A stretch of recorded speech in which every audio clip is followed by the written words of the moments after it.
right? I was live yesterday and I wanted to jump in here again and check how things are going. See if you have any questions about the workshop and extend that invitation again.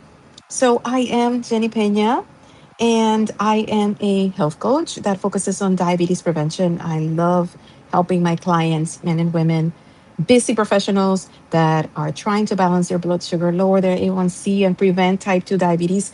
And I love doing that without extreme diets because I am a strong believer that you do not need to get into extreme diets in order for you to balance your blood sugar.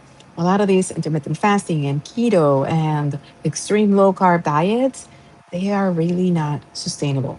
You may get some results for a short period of time, but they're really not sustainable. So, this is the one thing that I love about this workshop. I feel like it is one of my best. And it is the one that most people come back to me saying that they learned so much, that there was so much great information. And it is because it covers three main points that if you have just been diagnosed with prediabetes, you may be experiencing. Number one, you don't know exactly what is happening. Why me? Why do I have prediabetes?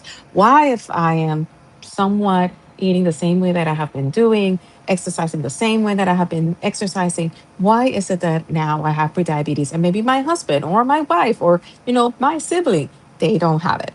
And I explain exactly what is happening in your body, how prediabetes becomes to be prediabetes, and all these subtle signs that sometimes we dismiss as being tired, we dismiss as I'm just hungry, we dismiss as I just have a sweet tooth, and there is more to it than that, right?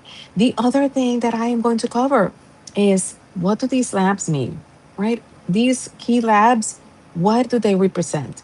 And what are some questions that you should bring to your doctor? Because all of these things, you should go to your doctor, talk about it, and explore and see what is the strategy that is right for you.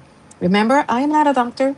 I know a lot about medical conditions, but you should go to your doctor, make sure that you evaluate everything based on your medical history, right? Like everybody's different. Everybody's taking maybe different medications, different supplements. Hi there. And I just want you to be mindful of that, right? First, you're going to discover, okay, this is what's happening in my body. This is why my A1C is elevated.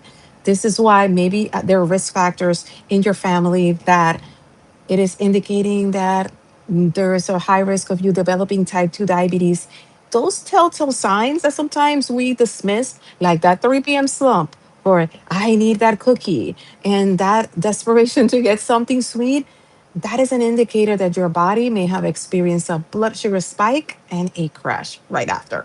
So, I am going to cover that. I'm going to cover exactly what the labs represent, what some questions that you can go to your doctor to. And then the third, oh, okay. I can see, Abby. Yes, I am. My family is from Dominican Republic. I'm in New York, but my family is from Dominican Republic. And sadly, our ethnic group is one of those groups that it is kind of like high on the risk factor for type 2 diabetes. So that is one thing that will help you. And include all of these balanced meals and all of these things. Because the good thing about it is that you can either reverse prediabetes, because technically diabetes is like that yellow flag. It's like that indicator that you have in the car that you need an oil change or you need to check something. And when you do that and you're proactive about it, there is a high likelihood that you can actually reverse that or at least delay it. And there is data out there. I know that you're in England, but in the US, the CDC has tons of data, and it's actually showing that lifestyle habits alone, not even including the medication that could be part of your protocol, but just lifestyle habits, balancing your meals, moving more, right? Like a lot of things that people are not considering are sleep and stress and even hydration. If you're dehydrated, your blood sugar goes up.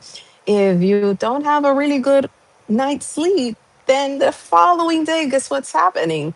Your blood sugar is elevated, even if you're eating things that are balanced and that are rich in fiber and rich in protein. So, those things definitely matter. So, this Thursday, and I know that it's probably early for a lot of people, but Gabby, if you're in England, it's actually going to be really good for you because you're ahead of us. But at 8 o'clock Eastern Standard Time, I am going to have a live workshop. It's called Prediabetes 101. I will put the link right here after I finish this live. I'll put it in the description so that you can register if you want. And I am just going to cover those three areas. I'm going to cover what is happening, why do you have prediabetes, why maybe your blood sugar is being elevated and your body's showing signs of insulin resistance. What does these lab means, these numbers, what do they represent? Questions that you can have with your doctor. And the best thing is that I am going to reveal my 111 method, which is a method that I teach my clients when they are overwhelmed, they don't want to do extreme diets, they don't want to do this. So it is great. It is definitely great. And they will figure out, okay, this is what I need to start doing, and then they start balancing. And it includes three different habits that are around nutrition, around movement, and around mindset, because that's one thing that a lot of people don't really talk much about. And it has to do with the stress. Stress can raise your blood sugar, not just your blood pressure. And those are things that are important. And a lot of people only think that, oh, I'm going to have to swear off sugar, I'm going to have to do all these things, and it's not true. It is definitely not true. It's actually not good for your body to not have it. Your brain does need all of these things in order for it to function. So, absolutely. And I know, like, in England, it's probably, I don't know, 6 or 7 hours ahead of us. So here it's around 5:30 in the afternoon. So it's probably around 6 hours ahead. So probably 8 o'clock in the morning for you, Gabby, is going to be perfect. It's around lunchtime, probably. But if you have any questions, hi Karina. If you have any questions, let me know. I am here for a few minutes if you have any questions. But I am excited. I really love all of these workshops. I love providing them. I pretty much try to schedule them every single month. Next month, I have actually two workshops. One is with a fellow certified, hi there, with a certified yoga instructor. And we're going to talk a lot about movement and stress management and all these things and providing a lot of tips and ideas, something that is very practical for you to do. But if you don't have any more questions, I am going to let you go. I will put the link. If you have any questions or anything like that about it, let me know. But you should be able to register. You will get an email with the link after. And if you cannot attend or something comes up, you will get the recording. It's going to be available not forever, but for a while enough that you are able to watch it if you have to miss the live. And if you have any questions, also send an email. But absolutely. Bye.